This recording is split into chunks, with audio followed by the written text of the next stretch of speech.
Hello everyone. Let's tune into the Aries Libra nodes. They're soon to regress into the Aries Libra axis. Nodes will move into a sign polarity for about 18 months at a time.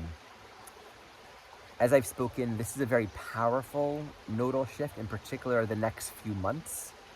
There's a lot going on. I'm going to start by highlighting the main aspects and then speaking to what I see as the core theme at this time. Now, I've spoken a lot about this. I've spoken a lot about Pluto squaring the nodes. I'm going to be giving primary attention to the nodes themselves and the rulers of the nodes, because that's a very important dimension that I haven't unpacked too much at this point. We're looking at Aries Libra, right? South node in Libra, North node in Aries. So of course, this is going to speak to South node Libra dynamics relevant to our relationships with other people, emerging right now in order to be clarified and healed. The South Node in transit will always speak to both, dynamics that want to be resolved and relived, and also fruits from the past, seeds that were planted that come into fruition. And what do you do with fruits? You eat them, or you can plant more seeds, or you can make some pie. But the point is, we're not just staying in that South Node. There's an evolutionary direction with the North Node. So here, that's Aries. So the evolutionary direction of the North Node gives a lot of attention towards the archetype of freedom. What is my individual path? What am I choosing according to my own will? Aries corresponds to desire, right? Desire points to, what do I want? Where am I directing my will according to my own personal sense of becoming? And within the Aries archetype, we need an immense amount of freedom. We need to feel ourselves to be free in order to make choices. So here's the first thing I want to delve into in this exploration. When it comes to Aries, the freedom that we need to feel in order to feel that we're a leader of our own soul journey isn't the freedom for endless choices and options. It isn't the freedom to do whatever we want. It's the freedom to exercise self-control and personal discernment, personal agency in the choices we're choosing to make according to our own awareness of what we want, where we want to go, what's our goal. And this is very much expressed through that Capricorn Aries square, which is very active right now, of course. What's my long-term goal? Where do I want to go? And so I need to be able to apply my will. So there's a quality of determination, self-leadership, self-trust, and strength necessary in cultivating Aries. But I want to emphasize that this Aries archetype, at the core, is about the ability to take full responsibility for our own choices, the consequences of them, and to even say, I'm not making these choices. I'm going to make these choices. I'm going to limit these options and choose this option. This takes learning. This takes a lot of self-awareness, takes a lot of growth, it takes maturation. It's something we're all learning along the journey. No one can make those choices for us. No one can, teach us the Aries work other than the hard knocks of life's lessons, right? That basically says, well, you tried that and that didn't work out so well, or, being completely unregulated or just doing whatever you want, or not exercising adequate freedom to say no or yes when you need to. That's not taking you where you want to go. The emotions of anger, of feeling stifled, of feeling stuck, all of that points to where there's a need to claim this greater Aries energy. Now, there's a sort of a seeming contradiction in this. When we look at the Libra polarity, we're looking at, as a South Node, where there's a lot of healing in our relationships. And the lesson is to embrace that Aries within the context of our relationships. If we're embracing the Aries in a way that rejects or pushes away others, it's going to bring us back to a point where we're going to, at some point, learn a greater edge of mastery and self-agency, right? But, and this is where the seeming contradiction is. I've been thinking a lot about this. If we're stuck in a very strong Libra pattern of people-pleasing, of codependency, of enabling, getting entangled in the energy field of relationship and another, and we're not accessing our own self-leadership, oftentimes a part of the learning within the Aries-Libra axis, and this is itself even just contained within Libra, is the need to create extremes for ourselves. So it's not necessarily being balanced, but going from one polarized imbalance to another polarized state of imbalance. So this other state of imbalance would be, I need to completely separate myself. I need to individuate myself and free myself from the existing conditions of my life so I can figure out what am I when I'm not influenced by other people. And what am I when I'm not constantly in the same environment or in the same relational context where I have a tendency to fall into certain patterns. And these patterns can be whatever relationship patterns we might be falling into. Okay, so while that extreme of rejection and isolation may not be ultimately helpful, the learning journey of Aries Libra is all about extremes. And there's something that I'm personally learning and reflecting a lot about that I want to share. It feels really important in healing. We can think of this from the point of view of this Capricorn Pluto squaring the Aries Libra nodes. We have so much social conditioning that says how to behave, what to do, and even our own spiritual ideals of, working with the deeper psychological content that can arise within relationship. I find that truth and healing only happens when our present moment experience is one of total safety and acceptance and validation for what's arising. Not bringing a belief to it, not necessarily bringing a story to it, right? But one that teaches the truth and the fact of safety. If we're ever going to apply a spiritual ideal or concept or learning that actually only alienates some facet of our being, that's not integrated. And this is why oftentimes there's a lot of value in, be it for other people or for ourselves, allowing these extremes. Even if we can recognize, oh, there's a lot of unresolved anger in that, or a lot of separation or judgment in that sometimes. And I can feel myself getting emotional when I see this. I actually think this is a very important learning for myself, but for a lot of us, and that maybe we need to hear. Sometimes we need to allow ourselves to be unbalanced if that is the only way we know in the moment to create a new environment or condition from which we can actually begin to heal. What's healing? Healing is when we bring all of ourselves back into the moment. When we bring all of ourselves back into the moment, we can begin to reconcile and unravel all of the pieces. But often the first goal is a sense of safety. Now, safety as a truth is true, but from the point of view of our awakening process, we don't know that. So I think about the child that maybe got hurt or someone hit them or they lost a toy. They might feel very emotional, very upset. There also might be a strong story. Oh, that person took this thing from you, or that's very mean, or I'm not, whatever kind of very, very subjective story of hurt might be there. The role of the parent, ideally, is to just allow them to have their experience, hold them. We don't interrupt their story.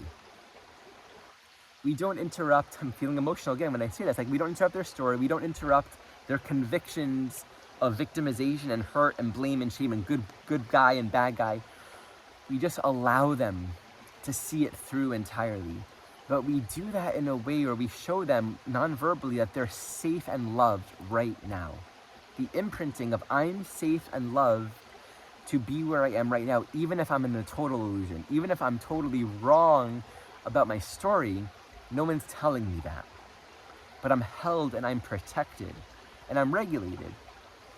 And I think there's a lot of healing and learning for us to know that we're allowed to be where we are, that we're allowed to have our experience. It doesn't have to be right. It doesn't have to be the highest level of spiritual insight. To really apprehend deeper spiritual insight is ultimately to not bypass any facet of our experience. And a big teaching in A Course in Miracles is one where we're encouraged not to hide anything from ourselves. Right? If we're repressing our anger, we're going to feel depressed. If we're acting on it, we're going to feel guilt. So there's something in that Aries dimension of being able to make choices, not necessarily from the highest enlightened. What's the highest enlightened integration of that Aries Libra? One who knows who they are, who knows their own choices, is clear about their own energy, is totally congruent with their yeses, with their nos, completely authentic in their expression, knows how to hold themselves and navigate their own energy while in relationship. That's the ideal, right? But for the remainder of us, 99.9% of us that are still learning that, embracing that Aries often will say, here's a need. This is what I need. This is what I need to do. This is what I need to ask for. And we don't need to be psychologically resolved. In fact, sometimes the thing that's most healing and spiritually conducive is to give us that much tenderness and that much permission to not be psychologically resolved, and just to create the container and the space that allows us to say, I'm affirming, I'm giving myself something that I'm needing. So like, what are the needs within Aries? Anything that brings us back to a sense of agency and will. I'm making my own choices. I'm doing what I want. And if that means separation, if that means individuating from the status quo, and that can be the difficulty here with this dynamic. So when the Pluto and Capricorn squares the nodes with the South Node in Libra, the weight, the pull, the attachment is to the affinity and the regulation. And it can feel scary to separate. But if we can appreciate that oftentimes it's small actions, it's I'm gonna walk over here right now. I'm gonna take some time for myself. I'm gonna do something by myself, or I'm gonna say no where I've usually said yes, right? Small actions. We often think we need to make these huge, big, right? Because we've been so repressed. But there might just be a lot of healing in small actions that allow for us to experience, I'm who I am. I'm my own being, and it gives us perspective. So we come back into the Libra dimension and we learn, what is it like to thrive in relationship with more of myself there? So that's an important thing. And there's something that I was reading recently from Robert Augustus Masters. I'm on his mailing list. I don't know how. But he does a lot of relationship coaching, and sometimes I read his teachings, and it's really, really insightful. So I'm paraphrasing what he wrote. If I can find it, I'll source it in the description. He emphasizes that relationships take time, and the importance of honoring time, and all commitments and changes want to be nurtured in a process of time. So a commitment and a change, whether the commitment's towards, some sort of deeper state of, let's enter this new phase of commitment together, or let's let go and change the form of our relationship, or let's make this new decision together. There are so many personal and shared dynamics in any kind of relationship, especially with all of our conditioning and all the patriarchal dynamics that we're healing around expectations, gender roles, and ways that we displace our own self-security onto other people, that we can hold each other in these roles and these dynamics to allow all new changes and directions and decisions in a relationship to be held in time, is to really allow everything to be met first, which is what? Our feelings. Let me really feel what I'm feeling first and not just go along with it. If we have a tendency to go along with things, well, then give it more time to really feel what's there. Maybe to take some space from a pattern of just going along with something. Okay, actually I'm feeling this. And the feeling is just important because it allows us to then kind of clarify and work through what might otherwise become a very confusing and entangled dynamic. When we feel things through, we can bring in more communication, more clarity, and we get to see the truth, like what actually is when I'm not disconnected from my feeling body. Likewise, if we're holding certain patterns of, I need this from you, I need it to be this way, we might need to allow some more time and space to just kind of bring that out. Notice, this stance, this strength, this holding, this tightness is here. Let's feel that. When we give things time and we allow the personal feeling process to also be met with conscious dialogue and communication and listening, we actually allow a relationship to mature into its next highest, most helpful healing expression, whatever that is. And that's, again, where that Aries comes in, because we're not just going to be quick to follow what we think we have to or we should or what's supposed to be. And what's scary about Aries is there's always on some level this sense of breaking the status quo. Aries is, and see, Libra's learning balance, but it's not balanced. It's going to find extremes. Aries is inherently and always imbalanced. Because the nature of Aries, and this is why it's sort of existentially very anxious, the nature of Aries is we need to be doing something new and moving forward to the next experience, a new threshold, which is going to shake up the existing security and structure of our life. But that's important so we can find ourselves anew. We can experience a new dimension of our own being and cross a new edge of self-leadership and soul growth that we wouldn't have made if we didn't make these choices. So there's always some level of anxiety. And we do that, we kind of find our way in that. And then there's another threshold, there's another, obstacle to cross within the Aries archetype. So it's important that we do allow ourselves to embrace that scare, like that fear, that nervousness, right? That comes with Aries if I'm going to do this. And really, am I going to be loved? Right? Is everything going to change? Am I still going to be accepted? These are the things to really look at.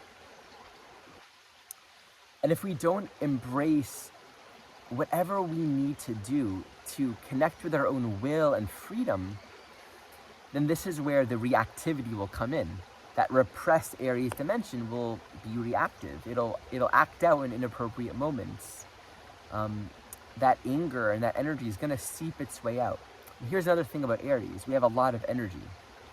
And being in touch with that energy, there's an engagement. We feel excited, we feel alive, we feel energized and motivated about life and whatever our next steps in life are, right? There's always that next, this is what I'm doing, this is what I want to go for. Until there's no longer any evolutionary need for time and space, there's always that next, this is the next threshold of my soul journey. If we're not connected to that, we need to go back inside. It's often necessary to really have that deep quality internal time to reconnect, and oftentimes to just break ourselves out of the status quo of our life. So with this Libra Aries axis and Pluto and Capricorn squaring that, the trigger point, this wide open space is Cancer, the Cancer polarity to Pluto in Capricorn. And this just really speaks to the importance of being able to access our emotional body. I was just thinking this morning, man, if I just had the ability to cry whenever I wanted to. It's interesting. There's so much around the expression of emotion and conditioning and gender constructs and the roles that we play. And just something I'm reflective on, that to really access that child that's held and they can just emote and have that total freedom to be unenlightened and just feel it all, right? There's something so deep in that. And this is where we can bring it back into our relationships. How can we allow our relationships to just hold us to feel?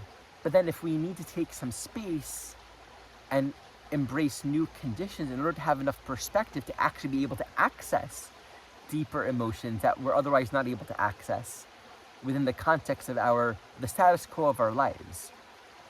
Right? This doesn't necessarily mean you're in we're all in relationships, and we can easily all fall into a sort of rut. And sometimes taking that space and allows us to come back with just the awareness that enables us to say no when we would have otherwise said yes, or it enables us to say, hey, can you hold this space for me, when we would have otherwise not even known to ask.